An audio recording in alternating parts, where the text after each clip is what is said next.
Okay, shall we? Yep. Let's do it. Well, that was good.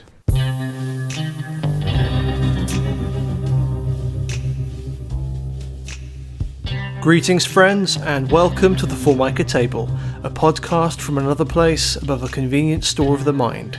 Pay no heed to the woodsman on the stairs, just come on in, pull up a chair, and pour yourself a cup of damn fine coffee. I'm Rob Valentine, your ephemeral host for 1 week only, and I invite you to join me and my bookhouse brethren as we perform a makeshift autopsy on episode 13 of Twin Peaks: The Return. To my notional left is Jason of the Arbernaut's Arber, aka the man with the phantom limb, and to my hypothetical right is quick off the mark Walker. He is a man who walks, but where he's going and where he's been are things you don't want to know. Jason, how are you this evening? Yeah, I'm doing good. Thanks very much. Cool. Yeah, looking forward to tonight's talk. And Mr. Mark, I think that's now, though, Jason. I think it's actually happening. This What is it? Yeah, this is We're it. on. I thought I was dreaming. We of are this. on. Yeah, we are it's on. Yeah. Yeah. Perk up. This isn't a rehearsal, you know. This is real life. Wow. And Mark, how are you this evening?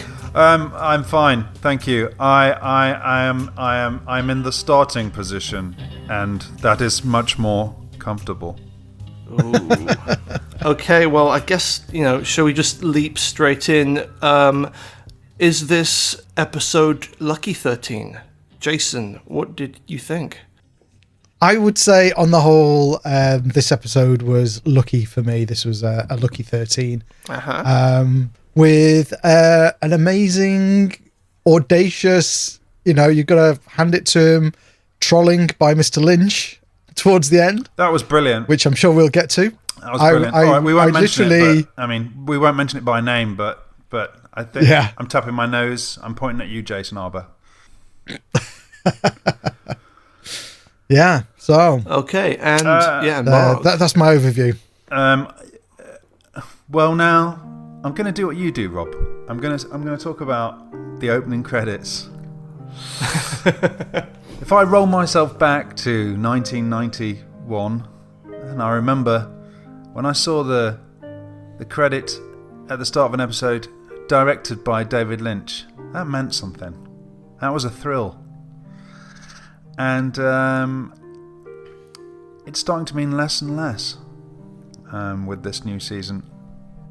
Definitely some high points, but and some good scenes, but the overall effect of the thing, it's like when people talk about people talk in general terms about Lynch, they talk about letting it just, don't try and figure it out, man. Just calm down and just let the thing wash over you. And that makes a lot of sense when you're talking about something like Lost Highway or Mulholland Drive. I mean, if I let this just wash over me, I'll fall asleep. Yeah. That just as an aside, that has always been the kind of the artistic get out of jail free card of Lynch's type of filmmaking. You can always pull that one out of the deck and say, well, just go with it. But yeah, I hear you. Okay, do you want to hear what I think? No, not really. Let's move on. Let's get started. Fine, of course we do. See you, fellas. Okay, right. Well, okay. I absolutely hated last week's episode. And which may be why this week felt like... I tell you what, I feel like a guy who made up his mind to dump his girlfriend, so goes over to her place and she answers the door wearing high heels and an apron and nothing else, and she baked him a birthday cake. That's how I felt with this episode. Was it even your birthday, though? Did you No. Did you feel sort of dead inside? No, I felt dirty. Yeah. Did you feel guilty for sleeping with her because you didn't really love her and you were thinking, I'm going to dump her after this, but I'm going to have my wicked way now? I enjoyed the shag and I enjoyed the cake, and I'm still going to dump her, but just not tonight. I'll go with that. That's how this episode makes me feel. I really enjoyed this episode, but we ain't working.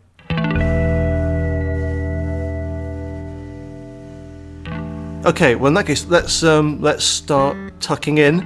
The episode starts at Dougie's office with Anthony as the Mitchum brothers enter the room with Dougie and some gifts. What did you guys think of this opening? I like the music. I thought the only reason, the music saved it. It would have been painful to watch it without that kind of slightly bonkers. I don't know what it was, kind of electronic kind of madness. Mario Kart drum and bass was sort of the thing I thought it was kind of going for. I mean, it's definitely not my genre, but it really elevated this from being potentially painful to watch to sort of fun to watch. Curiously, the drums were some of the previously recorded Twin Peaks kind of like shuffly snare stuff, sped up twice as fast. I did wonder about that. And then a bit of kind of like plinky plonky synthesizer put over the top of it. Meanwhile, Anthony hides under the table and rings Mr. Todd, who tells him he has 1 day to kill Dougie. But you said 2 before. 1 day. Yeah. I mean, I think this scene. I think we have a tendency when we talk about Twin Peaks. You know, we think about the sort of peaks, which is probably early second season stuff, which is mostly Lynch. The second season opener is Lynch. The reveal of the killer is Lynch. Leland's death, I think, is Lynch. You know, so that stuff, that area is sort of, you know, first season and probably, you know, but mostly sort of beginning of the second season. That's all kind of Lynchy stuff. And then when we talk about the sort of decline of Twin Peaks, we talk about kind of the last half of the second season. And I think like the stuff Diane Keaton directed. Yeah. I think this, and I think that sort of stupider stuff that we kind of turn our noses up at, it shows this first scene of this episode. It shows that Lynch is quite capable of doing that kind of stuff. You know, this is like season 2 stupid stuff for me, and you know, fine. Oh, I think it's got quite some way to go before we reach little Nicky territory. Still, I quite though, liked it, to be honest. You know what I mean? I just like life's too short for this. Watching idiots do the fucking Congo to electro soundtrack. It was awesome. Yeah. I love it. I never say no to a Congo. Well, I can't think. Well, blessedly, I found this stuff. At least it moved fairly swiftly. Yeah. I think compared to last week, the general tempo of the way the scenes actually transition into the next meant that nothing outstayed its welcome too long. Because pretty much that goes straight to it's much better paced Sunny episode. Jim's. I'll say that for it. Oh, it is. Yeah. I think already we're into Sunny Jim's new gym set getting delivered, courtesy of the Mitchum brothers. And then Janie E. I think she's lovely in this scene. Mrs. Jones? Yeah?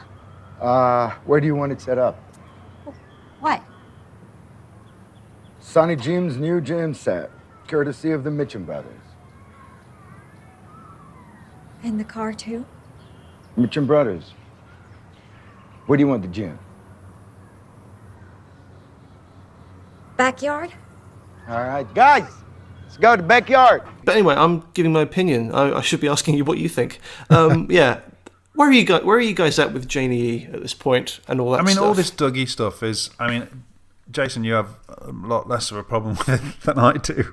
But I mean, there are moments. I like that scene last week with the ball in the head. It was mercifully short, but I actually thought it was brilliant in its conception, and that it was setting up something which seemed to be sort of monumental, especially after the previous week. And then it was, you know, literally a ball in the head and then out.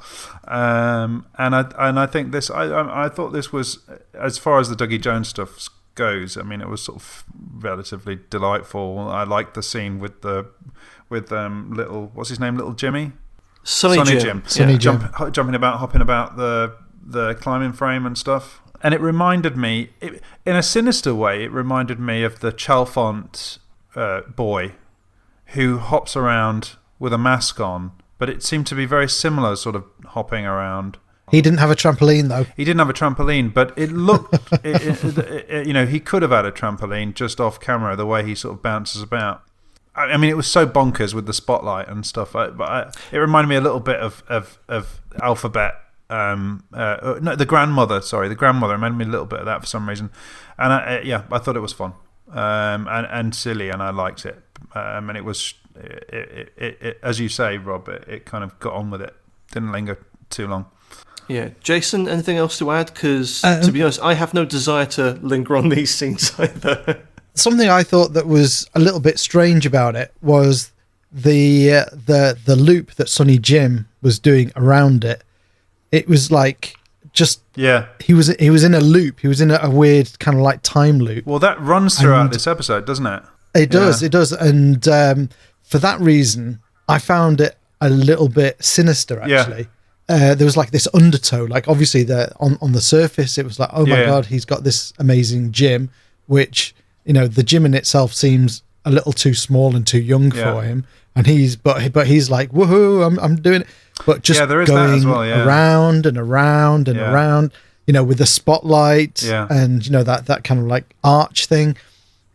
It just had this subtle undertow of this. No, you're right. Doesn't feel right. This feels a little unsettling. Yeah.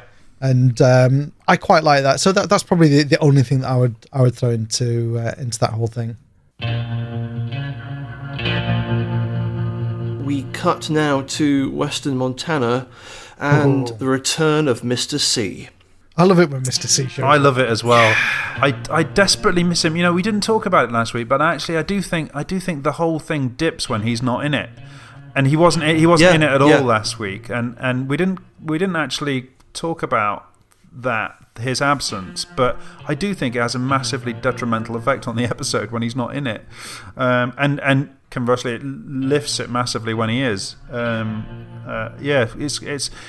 I think you put it best, Rob, when we talked about him. We've constantly been, for 13 episodes, we've been talking about how this show desperately lacks a protagonist or somebody who's proactive. And Mr. C, despite being the antagonist, is the only person really.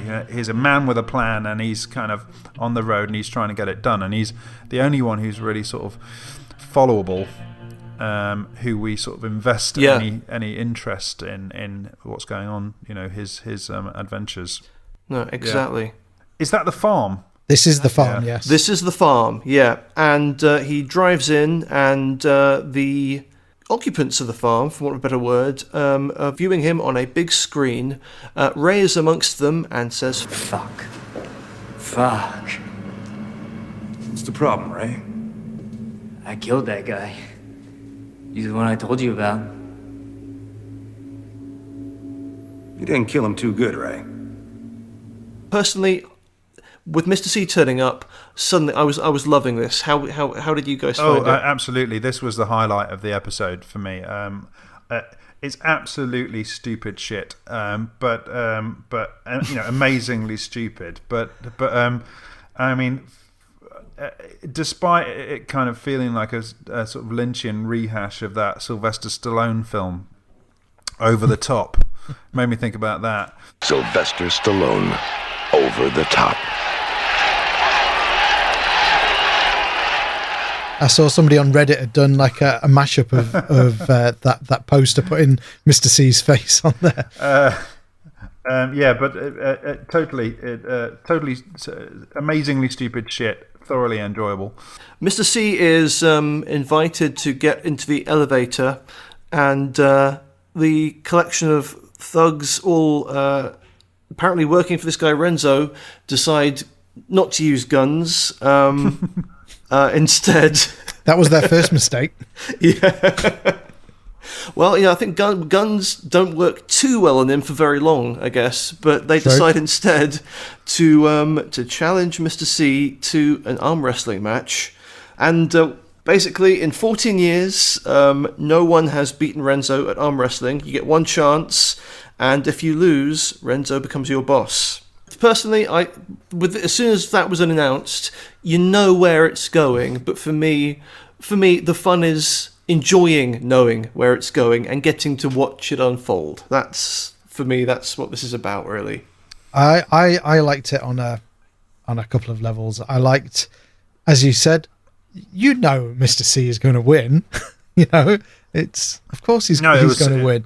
But as you say, it's how he's going to win, and it's you know, because as soon as he says, you know, I don't want to be your boss, all I want is him. Yeah. You know, he's going to get Rey. And so, yeah, everything about it was just like super, super awesome.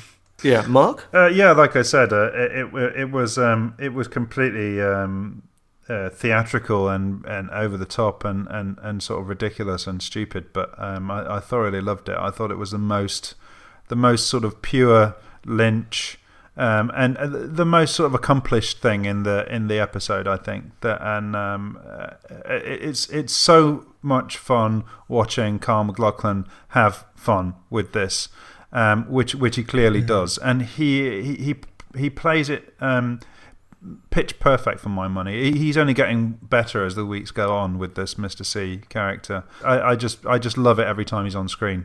And as stupid as this scene was, which it really, really was, it was delicious.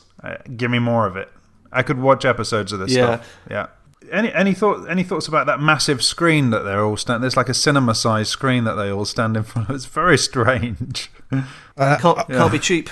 Yeah. Other than it made me think, wow, I want that in my house. Yeah, I'm sure there's something along the lines of the glass box, and there's some sort of meta commentary going on there. I have no idea what it is. Yeah, there's definitely no explanation as to what the farm is and why it would have a vast screen like that. I mean, that kind of security to get in. Because up until the point they let Mr. C come up, they're very, very confident that he's got as far as he can get. So I think there's more to the farm than we know yet. But just moving on a little bit, Renzo's first mistake is punching Mr. C in the back of the head. Oh yeah, and then he gets what he deserves a bit later, doesn't he?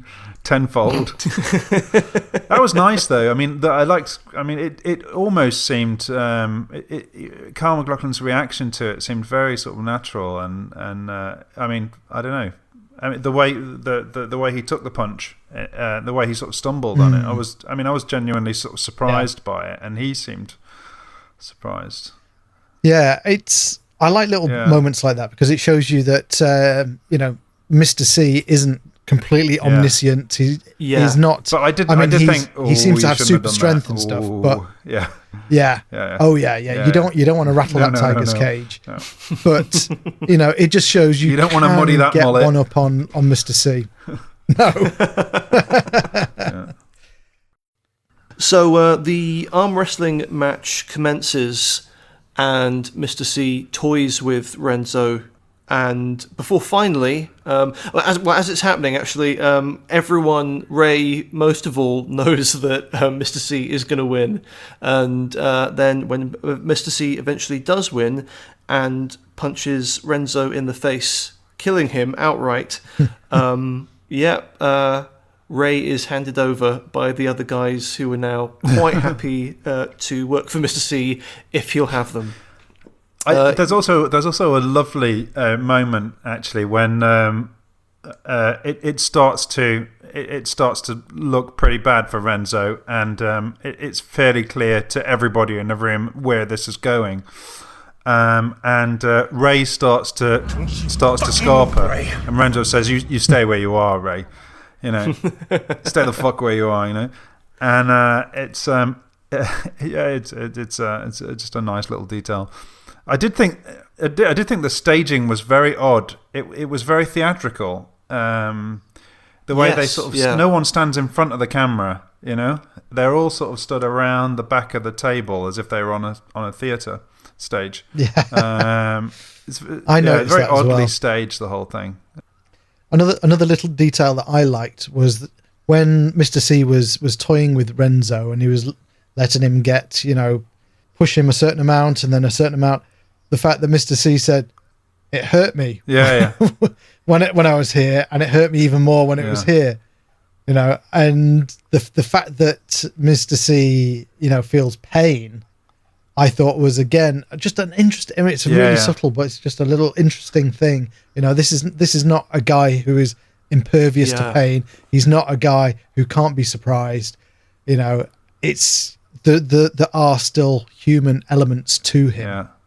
I think it's really interesting how Lynch and Frost, one should say as well, is constantly flirting with these kind of genre tropes, and yet there's always something that sort of brings it back from the brink. And I guess in this scene, it's that dialogue. I mean, other than the fact that one of the men is sort of possessed by a nuclear demon. But it's this dialogue. This the first line of dialogue in the middle of the arm wrestle is starting position. And that's so weird and idiosyncratic. And here, it hurt me. And it's so idiosyncratic to Lynch and nobody else. These moments that we flirt with something like Over the Top or some sort of testosterone fueled actioner. But when we get to the brink, we get something thoroughly Lynchian, which pulls us back away from it and into different territory. What I loved was that also how it suddenly flips, so you're really feeling for Renzo as well. Despite the fact you're enjoying what's happening to him, on some level you actually start to sympathise with him, and that wonderful, just that build-up of the inevitability of the suspense of Ray knowing where this is going. Because obviously you're rooting for Mr. C now. Part of me thought it was going to end like The Fly, with his arm breaking and a bone sticking out. Me too. I was thinking of Over the Top, which is exactly what happens in Over the Top. I think he busts it. It's ridiculous, but it busts his wrist and then the bones poke out. And I knew that something was going to happen. Something bloody was going to happen. Something along those lines. In fact, if I'm honest, it's not that I knew it, but I was just hoping for it, hoping for something that that because Lynch has these moments like with I'm constantly talking about the dog wandering off with the severed hand in Wild at Heart. But why did I know you were going to mention that? But I love these sort of silly but surprisingly bloody moments, and I knew that was coming. I knew something like that was coming. Renzo really, really got his face caved in. Yeah, he really did. And it was totally grim in a very, very Lynchian way. Yeah. And then once that's happened, everyone clears out apart from him and Ray. Although before the accountant leaves, he asks, "Do you need any money?" And when the answer is no, he leaves them alone. And then in this exchange between Mr. C and Ray, we get all the plot divulged about Philip Jeffries, Warden Murphy, and essentially they want the thing inside Mr. C. He said that you got something inside that they want. I mean, there's still that sort of question mark hanging over whether or not Bob is still inside Mr. C. At this point, I'm thinking that maybe I was right about him getting an MOT and then just getting put back in again. But I don't know. Well, the thing is, when we saw that footage in episode 8, we definitely saw the Bob sack being taken out, but we didn't see it being put back in. So my feeling is that he is Bobless at the moment. Okay, because I think he's still got Bob in him. I kind of thought that was to demonstrate that Bob is in there, and then he was packed away again. But if that's the case, why not show him? The woodsman putting him back in again. Why? Yeah, why? I don't know. I just feel like you saw him being pulled out, and then you see him kind of being massaged and things. I felt like they were sort of pulling him out, fixing him, and then massaging him sort of back in. I mean, that's what I thought. It's kind of it's really random conversation about. I mean, it's really. But the thing is, but suddenly it's actually key to what this is all about. Sure. Yeah. This, because Mr. C's mission and Philip Jeffries' mission are the only truly consistent things driving this, other than what may or may not occur with Dougie. These are the things that are driving the whole thing along at the moment. So whether or not Bob is in Mr. C is actually a vital piece of information, and we're not 100% on this as a trio. Just maybe we should be. No, it's much more interesting if we agree on it. We should pretend to disagree. But it's just dramatically more interesting. At least I think we can say that Philip Jeffries and Ray at least believe that Bob is in Mr. C. Yeah. Yes. Definitely. And that's what they're after. That's the MacGuffin for this, really. Yeah. Bob is the MacGuffin. Yeah. Bob in Mr. C's stomach or wherever is the MacGuffin. Okay, yeah. And then, as Jason's already said, Ray gets transported to the Black Lodge thanks to the ring. And then, as Mr. C is leaving, it's then revealed that Dick Horn is at the farm. Yeah, that caught me off guard completely. I was like, wait, what? Something nice about it. I was expecting that to go somewhere. I guess it is probably going to go somewhere. Yeah, I mean, in that moment, I was expecting a confrontation or a meeting of some kind. I definitely read some sort of pride or kind of adoration, the kind of which a son might look at his father. I don't think I was. I don't think I was imagining that. For me, it was more like Richard Horn is a small-time crook, really, at the end of the day. I mean, other than, failing to kill Miriam and whatever he's done with Billy, he's when you see him with Red, he's like a small-town drug dealer. And so my impression of him looking at the screen was like, holy crap. Look at this utter brutality that's going on here, rather than a familial, hey, wow, look at Dad. Do you think he? Yeah, fair enough. I'm not sure whether he knows that Mr. C is his dad. But I did think when Mr. C was walking away and he glances towards a security camera, there was something about Firewalk with Me. It reminded me of this, always constantly this sort of distrust and sort of playfulness with closed circuit television cameras and screens. Yeah, the Philip Jeffries scene. Because he looks directly at the screen as if he knows that Richard is watching him, Or he could just be looking at the security cameras, looking back at all the guys in that room going, I know you're looking at what I just did. Yeah, but it felt pertinent that Richard just walked in and then Mr. C looks at the camera, Oh yeah, I feel quite confident that we're supposed to draw some kind of inference from that, but whether the characters themselves know. Because I guess there is a certain power in having this father and son meet and have some kind of dialogue and have something happen. I mean, there's some electricity there waiting to kind of get paid. The final thing we're left with, though, in terms of plot stuff, is the question of where Philip Jeffries is. And Ray says he's at the Dutchman's, and Mr. C knows what that is. Mm-hmm. No, me neither. I did like the accountant guy just hanging back going, do you need money? Because that's what I do. He's like, nope. All right, then. I'll be on my way. Yeah, nice. Okay, now we go over to the Las Vegas Police Department with those cop brothers. What's the family name, Jay? Fusco. Detectives Fusco. And then there's a huge commotion next door, which they completely ignore, which I felt was very Naked Gun in tone. Or rather, perhaps more accurately, from the files of Police Squad. Anyway, the brother from Anchorman, there we go, yeah. The brother from Anchorman comes in with the fingerprint ID from Dougie Jones. And apparently he's not only escaped from prison recently, but he's also a long-lost FBI agent, of which they have a great laugh and throw the report in the bin. I think what I appreciate about these scenes, and actually I must say I pretty much hate this whole setup with these three brothers or whatever they're supposed to be, and also this office. I think it's just ugly. It's just horrible. It's boring. The shooting is always boring in that space as well.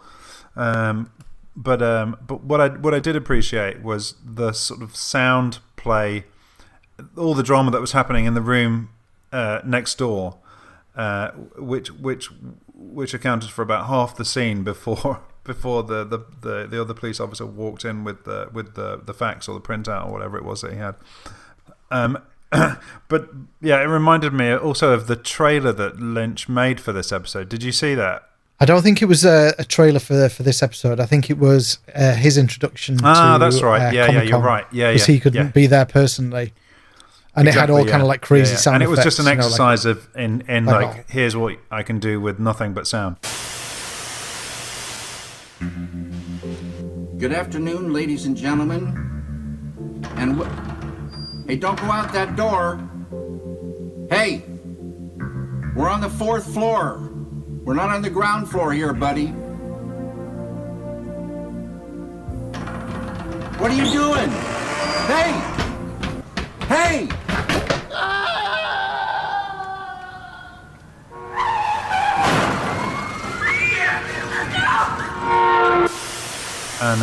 And this scene sort of did something similar.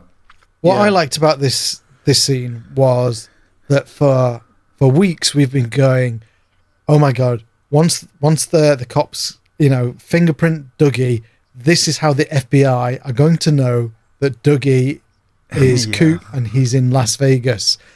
And in one fell swoop, Mark Frost and David Lynch go, nope.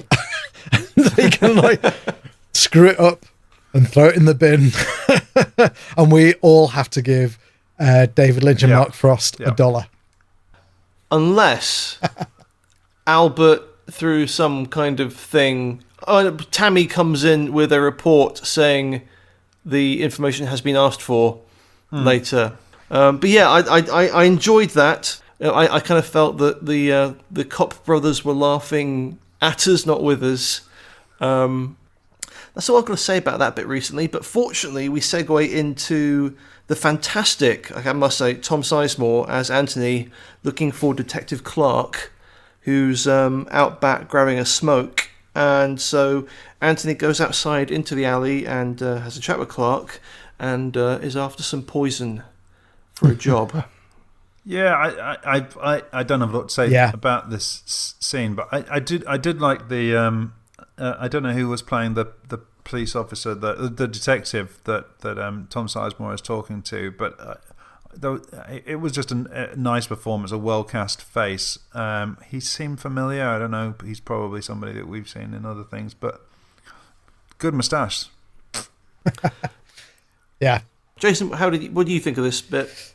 I liked it in that it seemed to make sense to me that Anthony would use poison. Poison is kind of a bit of a coward's way of killing somebody. He doesn't have the guts to get a gun and do it.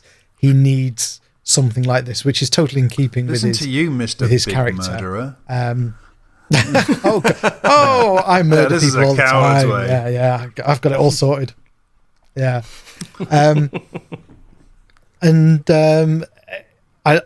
just love the way that Anthony is just getting increasingly nervy. And I like his really bad edge hair dye job. I find myself staring at it and wondering that makes about him it kind of. It makes him pathetic and vulnerable. Yeah, sort of a sad aging man trying to be younger, and just something. Yeah, there's just something sort of tragic about him. Pusillanimous is the word. But I never in a million years could I imagine Tom Sizemore playing a character like this, and he's just brilliant. That's what's great he's about amazing. This character is the creation of him is that they chose an actor completely cast against type, and it's probably why he's gone for it as well. Yeah. Mm-hmm, yeah. The scene ends with Detective Clark commenting to the other cop having a smoke, who also, it seems, works for Mr. Todd, that he's cracking. Doesn't it seem disappointing, the idea that if all these people are working for Mr. Todd and then Mr. Todd is working for Mr. C, it just seems like ugh. The whole world is working for Mr. C. Yeah. All right. I'm fine with it. Me too, then. Okay, then we cut to Tim Roth and insert name here. What's her name? Who is it? Jessica Jason Lee. Jennifer. Jessica Jason Lee. Yeah, great. Jennifer Jason Lee. Don't worry, I'm going to tidy that up in post. It'll be seamless. And they discuss Mormons. I think that is really so that we know that they're traveling through Utah, so we get a sense of where they are in the world. other than that, I don't think there was much point to this scene. Okay, anyway, then we cut to Janie E dropping Dougie off at work, leaving Dougie to walk into a glass door as Anthony looks on, contemplating what he has to do. And yeah, personally, I love that. This was my first genuine belly laugh of this whole series so far. Yeah, I loved it as well. More than anything for Anthony Sinclair's just his expressions as he's watching Dougie try to get through the door. I can see that he's kind of conflicted with, is Dougie being an idiot? Does Dougie know everything? Am I being played? All of these things just kind of like going around in his mind. It's fantastic. I loved it. And I like the guy holding open the door and then still has to sort of use his briefcase to guide him in. Oh, I loved it. Yeah, and Anthony takes Dougie to the very nearby Zyman's Famous Coffee, which is, I believe, the establishment from which Dougie bought the cherry pie for the Mitchum brothers. The cherry pie, changed his fortune. Yep. And then we have the sequence where Anthony poisons his coffee and then has his change of heart. Dougie, I'm so sorry. So sorry. I like the complete absurdity of it, where he was saying he's been vomiting blood, and all he wants to do is either die or make things right. It's like we might as well discuss those two scenes together then. Him with Bush in Bushnell's office. I loved that because he just agrees to testify. I want to die or change. And I just felt there is a lot of, and even Bushnell's willingness to, his contempt for him is lowering because of his contrition.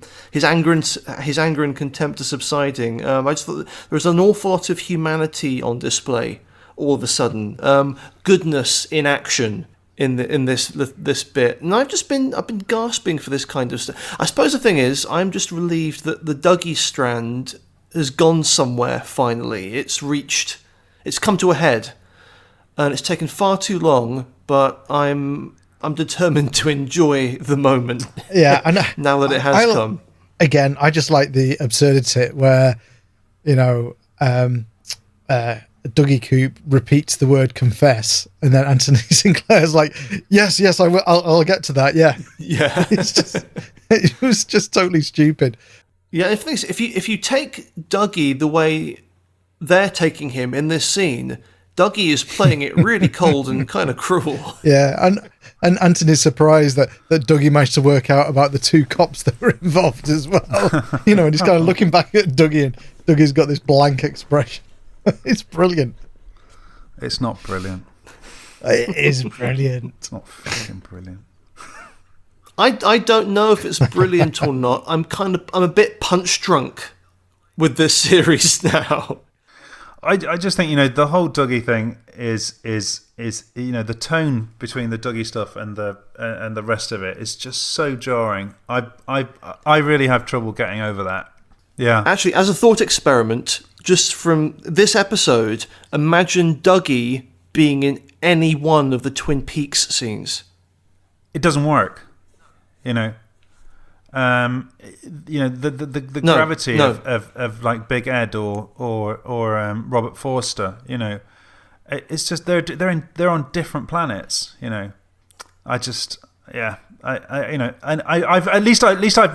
may have been a Debbie Downer a lot on all the Dougie Jones stuff, and I stand accused. Robert Forster, that would be like the Wally Brando. Yeah, scene. That's true. It's true. Yeah. Yes, but even Wally Brando sort of exists in a different solar system, I think, than to Dougie Jones. It does feel like two shows kind of circling each other, but it's really like it's like old time Twin Peaks, with Inland Empire thrown in with like On the Air, which is the Dougie Jones stuff, sort of thrown in there as well. You know, it's like those three sort of facets of the Lynch personality, sort of in one show. And I'll probably miss it when it's gone. But I really wish I could concentrate on the stuff that I like, and not have to sort of deal with this sort of Dougie Jones stuff, which I kind of don't like.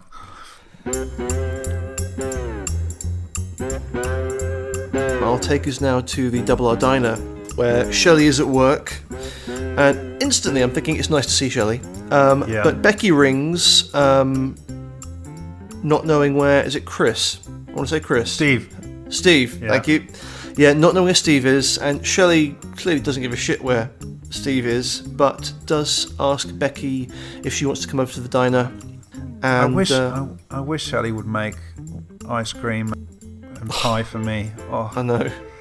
I'd love that. I know. I mean, I'd be there like a bullet, like a shot. Just zoom in. Yeah.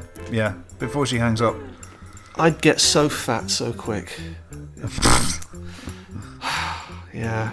Anyway, I thought it was a really cute scene. But it was also the first moment where I was like, okay, this is not in the same order as the rest of the scenes. This is a scene that has happened before stuff that we've seen already. What? Tell us more. Okay, buckle up. Here we go. Because we've already seen Becky upset with Steve and go chasing after him with a gun, and Shelley is on the front of the car and gets knocked over, and she gets a nasty gash on her elbow, which she doesn't have in this scene. Becky is talking about how Steve has been missing for 2 days already, which presumably ties into when she finds out where he has been, when she goes mad. But the biggest thing is... Yeah, and he says today. He says we found this stuff today. Yeah. I picked up on that as well and thought that makes no sense. I would say that most of the stuff that happens in this episode is or some of it, not all of it, but some of it is in a bit of a kind of like a weird. It's an editorial mess, because we have seen Dougie go and give the Mitchum brothers a check for $30 million, and he goes out on a bender and returns with the conga line. But in between that, we've already seen him at home getting hit in the head with the by Sonny Jim with the baseball. So I don't think he gave the check to the Mitchum brothers, went home to play ball, and then go back out to the conga. So all of this stuff which is happening has made me reevaluate what has gone on before and where, what order things are in. So what a bunch of hacks. Yeah, at some point I'm going to have to go back fucking and hatchet job. Rethink some of my assumptions. Yeah, when I thought the scene with Shelley on the car bonnet was a bit overwrought. That was my feeling. Yeah. For me, this little scene ahead of that would have fixed that. Mm-hmm. Yeah. And fucking hell. And I'm going to return to this theme a bit later on. By all means. I've got some more things to say about that. Oh, Jason, you're good. Yeah, but it also explains all Norma's paperwork and bills in the corner. She's got a franchise to look after. Yeah, we know that now. Bloody hell. Anyway, in this scene, we get to see Big Ed. And, I love Everett McGill. Yeah, that's the thing, yeah. Big Ed. There's just something about that actor. Everett McGill. He just has gravity. He doesn't have to do much, but just be there. He has a presence. You have a feeling that that's him. That's the guy. That's Everett McGill. He is Big Ed. And Big Ed is him. In fact, even when he's in Dune, he's not much different. Yeah, and they do the Jurassic Park 3 thing with Sam Neill and Laura Dern. When you see them, you think they're together. But then you find out, no, Ed and Norma are not an item. Norma is seeing Walter, who is overseeing the 5 Double R diners in the franchise. and wants Norma to change the name of the original R to Norma's RR. I thought the conversation that Walter had with Norma was, I think, perhaps a little bit of an in-joke by Mark Frost and David Lynch, because all of this talk about, doing it for love versus doing it for money, I think was a bit of a kind of commentary on, the studio, and that's right. Because Lynch, Lynch walked over the finances of it, possibly, and so I think this was just a little, in which case, sort of like a little respect. wink to the audience. Yeah, but I would say that kind of point would work better if the product was better. Yeah, if the show was as good as the pie, rather than it would work. Yeah, rather than mostly crap.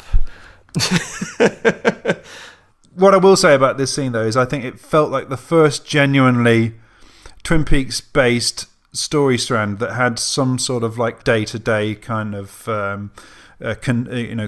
concern, sort of soap opera concern, and it was the first time I remember feeling that with this series.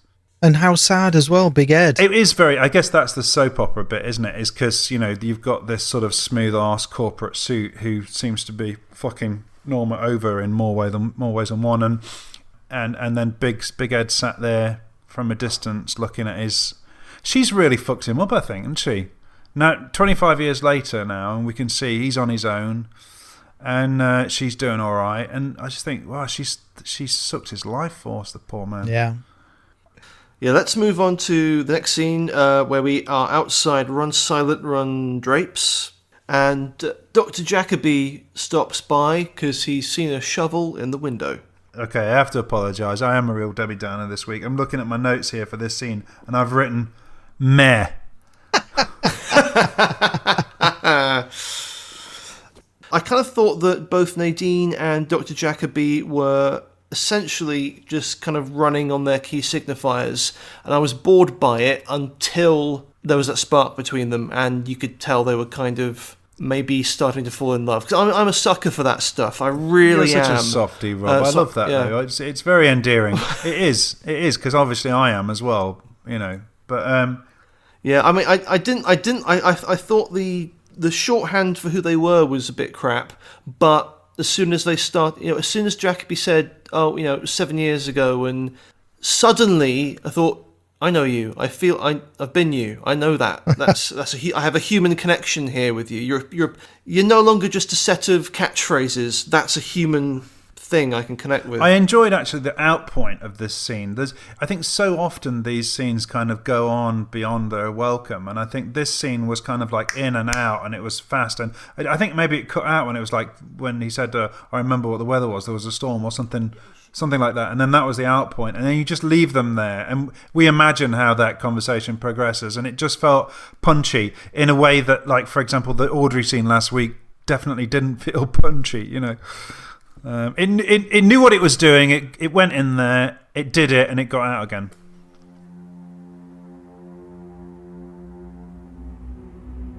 Now we've gone to Sarah Palmer, who's watching a very old boxing match. And in time with the bell is the crackle of electricity. Yeah, it's horrible. She's surrounded isn't it? by full ashtrays and pill bottles. And is she alone? Good question. Is she alone? One thing I noticed about this scene is, and I'm sure, Jason, you're going to have a lot to say about this, but the loop on the television. Did you notice actually it was a loop? Oh yeah. And when you see a POV shot of the television, it's almost like a person's POV. Mm-hmm. But not hers, because we see it when she stands up. Yeah. So it's almost like there's somebody that we don't see in the room with her, perhaps sitting next to her. But the POV shot of the television, it's like kind of a breathing camera, Yeah, I tell you one thing. I was in those wide shots looking at her on the sofa, I was keeping my one eye on the mirrors. Me too. Just, all the time. Just to see if anybody would just sort of like I'm getting goosebumps. I'm getting goosebumps now because, of course, we remember in the pilot how we discovered Bob for the first time, and it was in those mirrors, wasn't it? I was incessantly watching those mirrors as well, and for any other detail in the room. An interesting thing for me about this scene and how it ties into the time loop thing was that when we saw her have her freak out at the supermarket before, she was shopping for new bottles of drink. And in this scene, she's run out of drink, which makes me think that this scene was before the freak out at the supermarket. And as well as the loop of the boxing match, that has that kind of like electrical crackle which makes it start again. And it's just constantly on a 20-second loop. Yeah. At one point, she goes into the kitchen and is rattling around looking for stuff, and the sound of that is almost exactly like the sound when Hawk goes to see her. Holy fuck! What the hell is going on here? And and he hears that exact sound in the background. And she's like, nothing. It's just something in the kitchen. I've not lost faith in this show yet, and I think Sarah Palmer is going to be the key to it. Yeah, she feels like I don't care. Mr. C is in it a lot and all that kind of stuff, and Bob, blah blah blah. But she feels like the dark heart. Of Twin Peaks. Yeah. I will say, and the bit that I'm interested in. Yeah. But this episode, it's episode 13. But it feels like episode 1, 2, or 3 of New Twin Peaks. Yeah. Do you know what I mean? This feels like the second or third episode of the TV series I was expecting this to be. Yeah. Agreed. It is so weirdly edited, this whole show. But also conceived. I mean, not just edited, but it's weirdly conceived. The way it's sort of taken so long to kind of get to this feeling, Yeah. This sort of sense of place again. One thing the loop made me think of was, do you remember when I think it was when Maddie was murdered, and the record just kept hitting the end of the record, like, this which and that sort of pulsed all the way through that murder scene, I think. It made me think about that, but also I wondered why, and just to sort of put this out there, I don't know what you two thought, but the previous scene that we've had in the Palmer residence in this season is also been Sarah sitting at the same table with cigarette butts and vodka bottles, shot slightly differently, I think from a lower angle, but also watching violence. Yeah. It's interesting that both times she's just watching this sort of these scenes of violence. Basically, the first one was the animal, but I mean, I've seen that scene, and it's really, really nasty. I mean, it's it's the lion sort of biting the bison's face and blood spouting out of its nose and stuff, and she sits there with this sort of listless look on her face, as she does here as well, with these two guys beating the crap out of each other. And I don't know what the connection is. I'm sure it's not an accident that they're both scenes of violence. I just wonder what's being said there and where that's going. Yeah, one thing I suppose not a bad place to mention it, but although the whole kind of Black Lodge thing, Project Blue Book, has always been a constant in Twin Peaks, I've always liked it the most where it can just be almost taken as a externalized metaphor for kind of the emotional lives of the characters in the town. In this scene with Sarah Palmer, it's the kind of the electricity, the fire of the other place, but it's just like it's the energy left from just the fallout of being the one survivor of an abuse riddled family unit. I do think what you said last week, Rob, about about her being really the most criminally overlooked element of this family saga. Is absolutely right. I mean, she just seems so ripe for exploration, and it seems mad actually that we spent so little time with her post, the revelation of Leland's involvement in his daughter's murder. That we really almost, I mean, it's like once that was done with, it was sort of done with, and she was done with, and we didn't kind of go and look at what was going on in her life, in her head, this inner life that she had, which is fascinating to me now, and to what extent she sort of feels guilty and for all that, and just how it affects her sort of day-to-day existence and her the way she sort of feels about herself. And I really want to know this stuff. I really want to know what's going on inside Sarah Palmer and how she looks back and how she lives with herself. And I guess she literally blocks it all out. I mean, it's like drugs, and it's nicotine and vodka, and it's like just dumbing down the memories and the feelings, I guess, suppressing everything. But it's interesting with the violence, I think, on both occasions.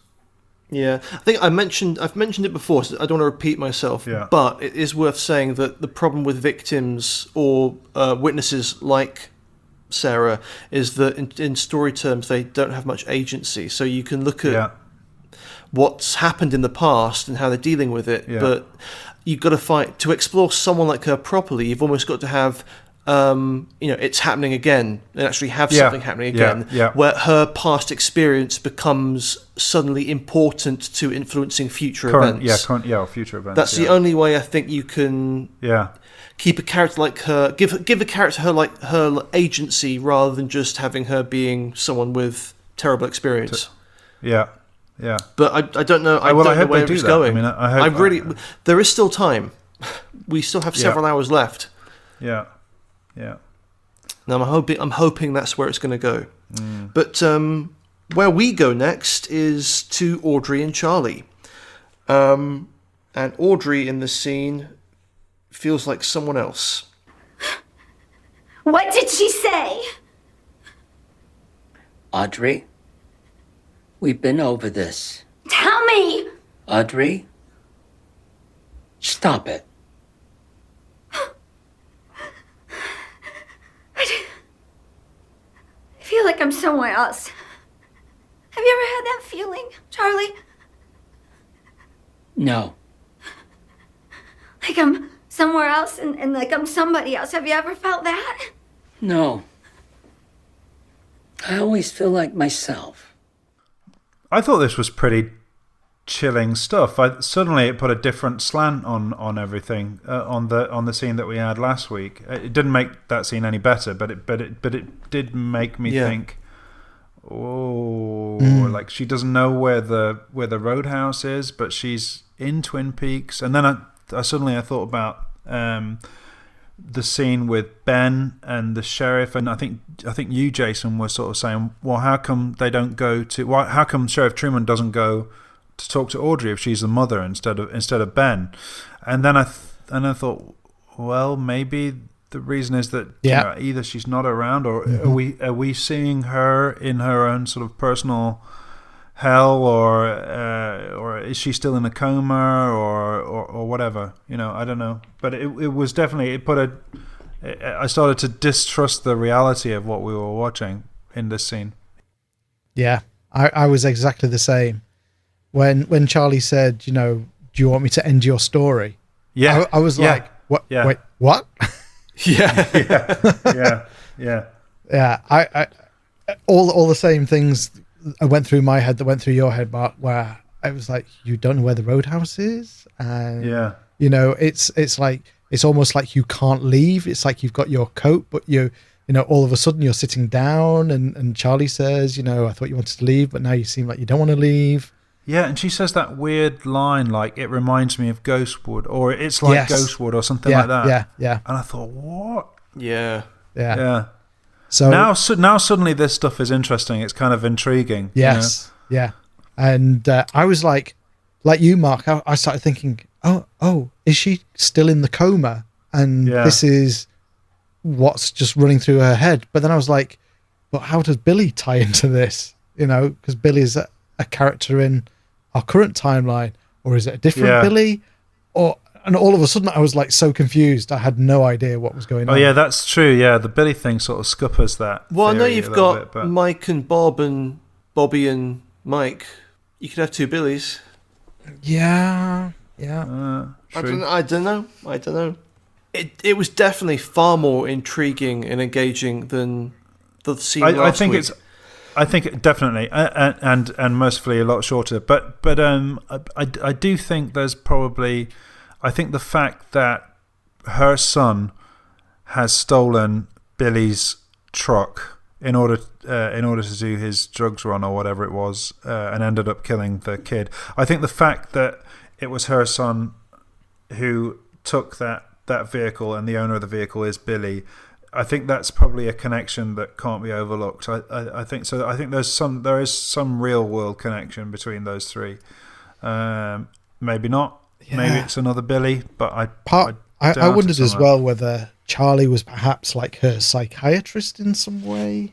You know, I don't know. But then there was all that talk about renege on a contract sort of stuff, which seemed. Mm-hmm. Yeah, which seemed more intimate than a sort of purely professional relationship. But what did you think, Rob? Just to clarify. Yeah, Rob. What do you think? I don't know. I mean, I enjoyed the scene. I thought Sherilyn Fenn was great in it. It's a very strange one to make sense of because the introductory scene to these two was so overlong and bizarre, and kind of unhelpful. In terms of communicating much. But I'm fascinated by the dynamic of their relationship. Charlie, despite the way he looks and behaves, is the one with the power. But it's interesting how they've done it because we are just dropped in. Yeah, it's funny actually. You mentioned that. I've written in my notes, and I can't remember what was the reason for me writing that, but I wrote, is Charlie powerful? I mean, it would appear that he is quite powerful. He does sort of have he does kind of have sort of almost complete power over her. It's definitely a switch from last week. I think the dynamic between them she seemed to be the one with the most influence over the relationship, and he was sort of using this tiny amount of power that he had from the phone call. He was kind of enjoying having that, withholding that information from her because that was the most sort of power he could get over her.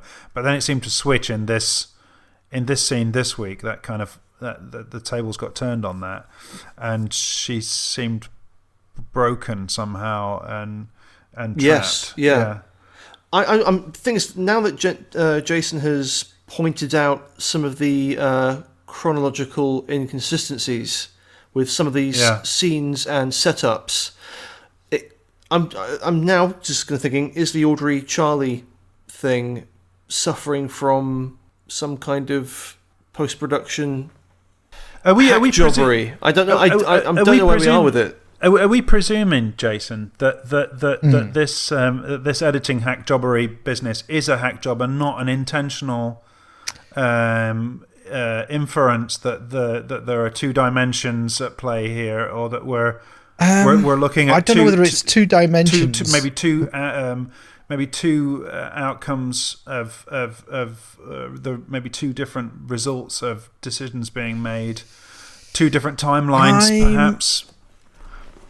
I'm not sure, to be honest, because they spent a year editing this thing, so I think they had plenty of time to edit this, and I know that the editor Dwayne Dunham is a good editor. Well, he's done all Lynch's stuff, a lot, nearly all of it, except when Lynch's wife was Mary editing it. Selway?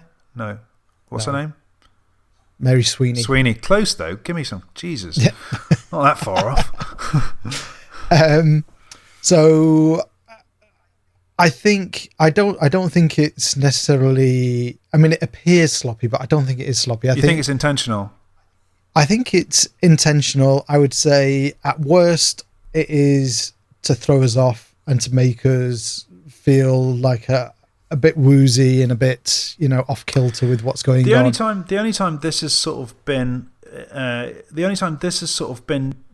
absolutely, unequivocally purposeful has been the scene with the Mitchum brothers in the back of their car when they're driving to meet Dougie, and the James Belushi character, can't remember his name, he says to the Nepa character, in my dream your candy cut was healed, and then he takes off the plaster and it is healed, and it was just something that happened either that same day or the day before.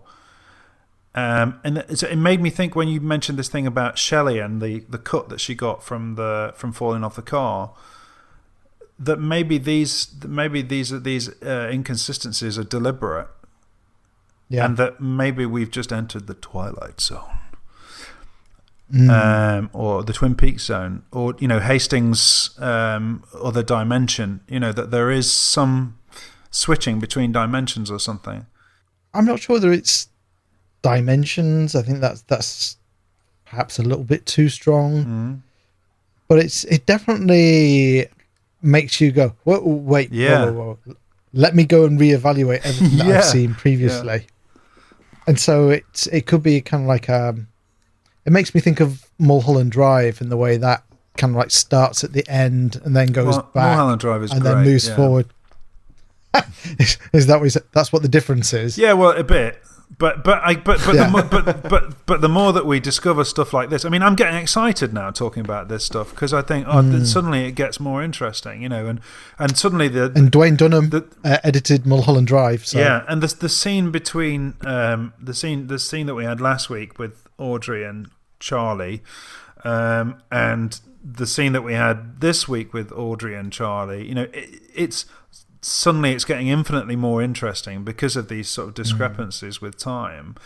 Also, I forgot to mention, but they're having this conversation about getting their jacket on and going out when this is 2 days prior to the previous scene. I mean, we've had like 2 days turn to night since that. So, I mean, I know we've talked before about inconsistencies with day turning to night and all that, and how many days have gone. And Bobby in the diner was talking about having found the metal thing in his dad's chair today. So, I mean, it's all over the place. But I mean, this scene to me felt like a continuation of the previous. Exactly, it felt like a continuation of the previous scene. But we've had 2 scenes where, so we've had daytime, and then we had the nighttime scene with Gary and Chantel, the hitmen and hitwoman, driving through Utah.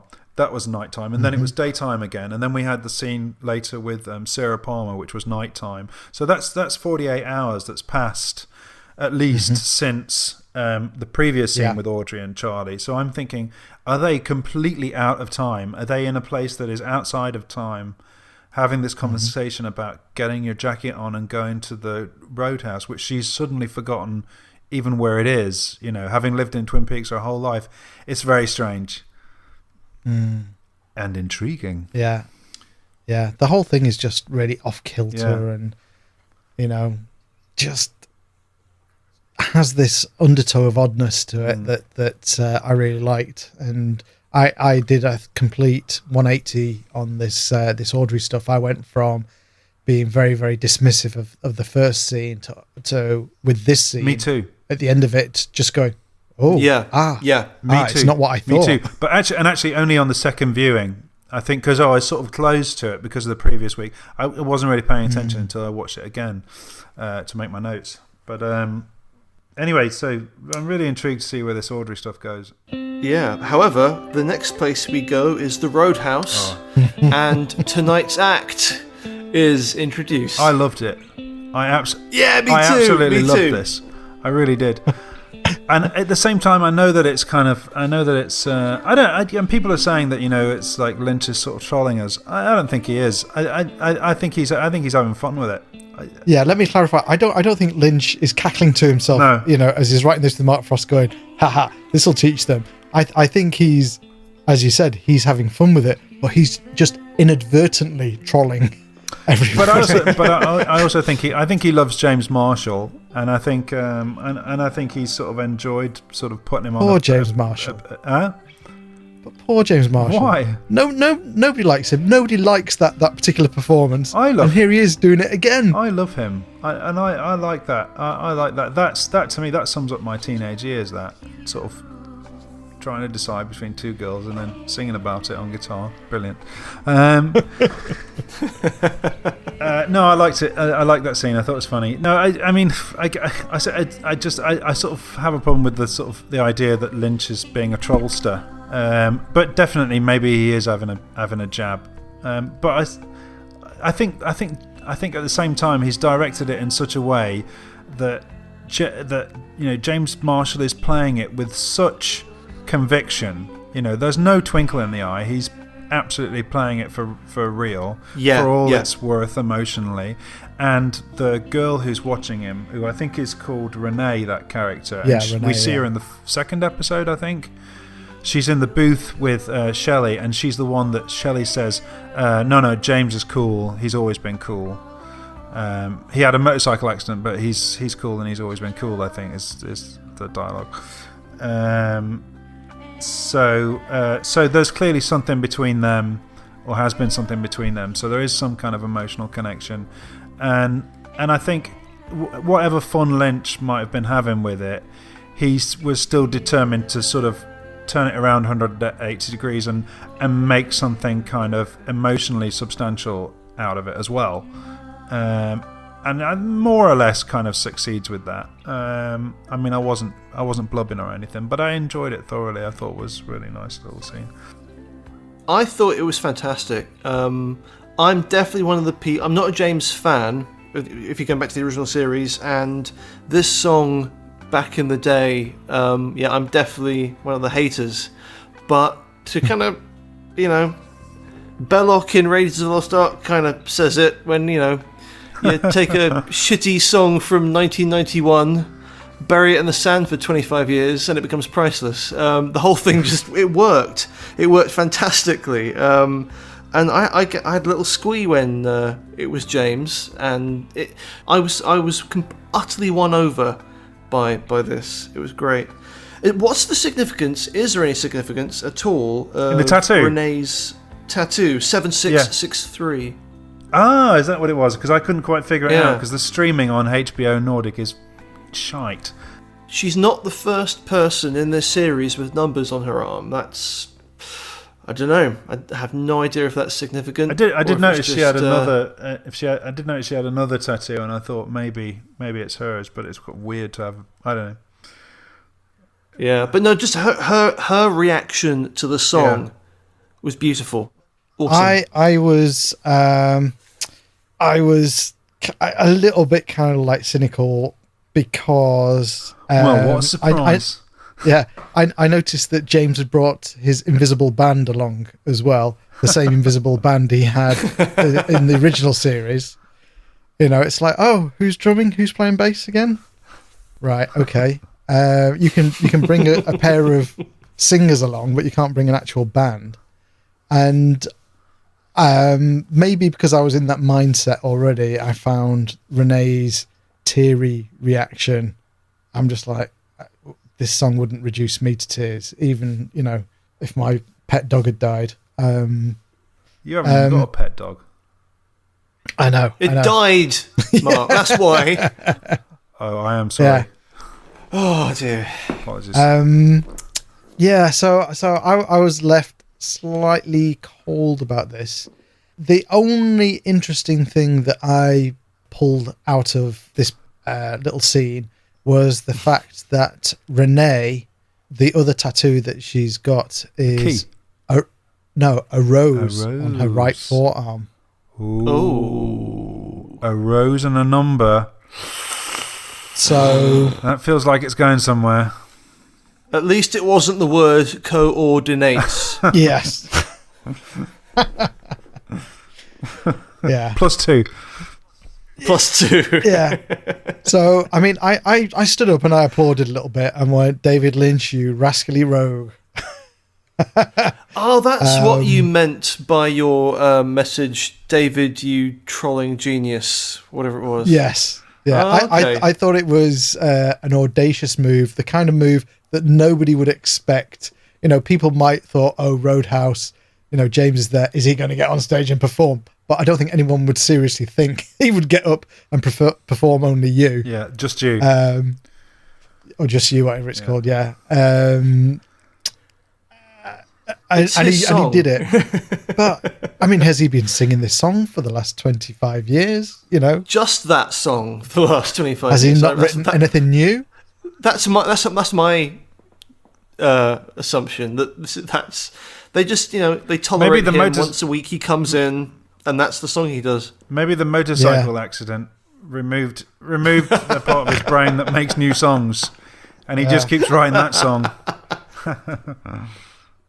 In that case, let's cut to the end credits. Although I will say, what end credits? Big Ed.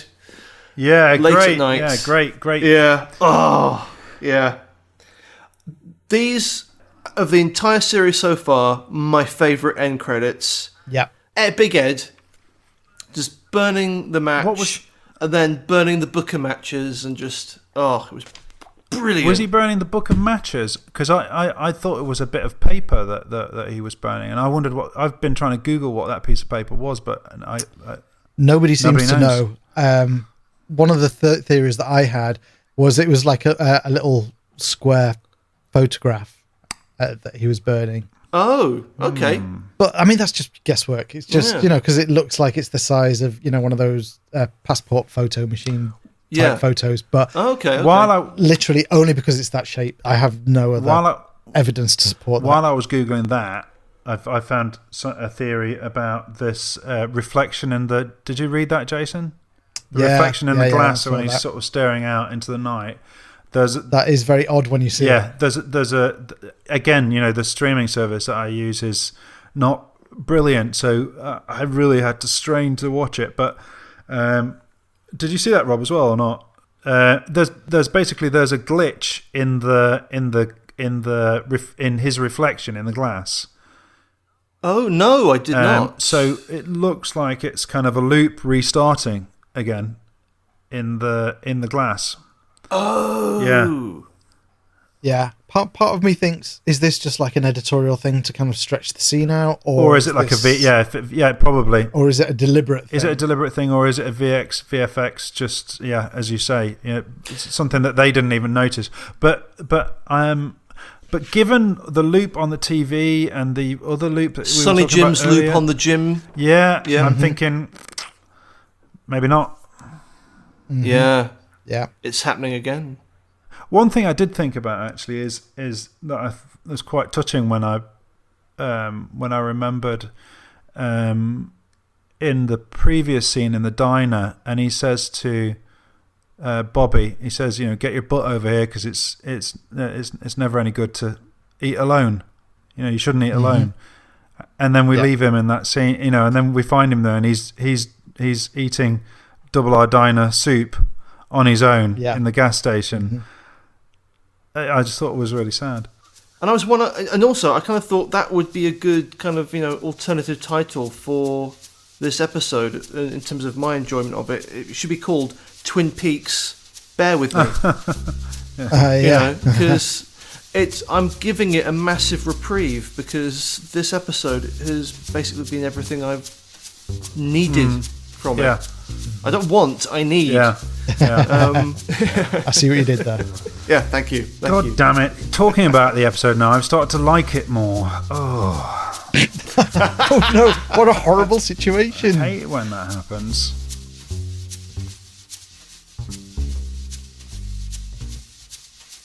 Well, that's it for another episode of the Formica Table podcast. But please join us next time when we'll be discussing whatever Lynch and Frost throw our way in episode 14 of Twin Peaks The Return. And in the meantime, remember, variety is the spice of life. Unless you're a guild navigator. Bye for now.